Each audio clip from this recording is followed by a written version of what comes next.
Mr. Speaker, we've already seen what these policies are like for 9 years.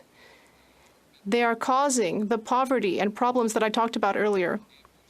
And now he wants to force Quebec to shut down the forestry sector.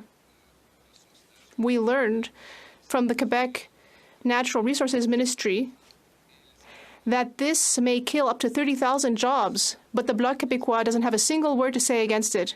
Will this Prime Minister put an end to this radical decree so that we can save the jobs of 30,000 Quebec workers? Mr. Speaker, unlike the leader of the Conservative Party, Quebecers know very well that the only way to build a stronger future is by protecting both the economy and the environment at the same time.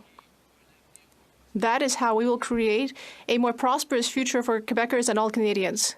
But once again, we see that the Conservative Party has an anti-environmental approach. We will continue to work with the government of Quebec. We will continue to work hard to protect forestry jobs and to protect Caribou. That is what people expect from a responsible government. What this session of Parliament taught us is that after 9 years of this Prime Minister, everything is broken. 25% of Canadians are now living in poverty. 2 million lined up at food banks. 38% more people are homeless. Housing costs have doubled.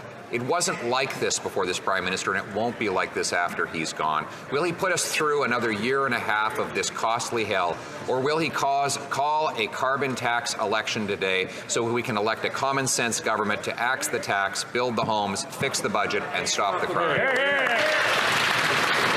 Leader of the Opposition. Speaker, these are the same promises that he's been making for 9 years, and instead of the theoretical utopia that he's promised, what Canadians are living through is hell, with tent cities popping up across the country in places they never existed before, with 2 million people lined up in food banks, 1 in 10 Torontonians included in that number, in a town where right now it is impossible for almost anyone to afford a home, and there are 256 tent cities.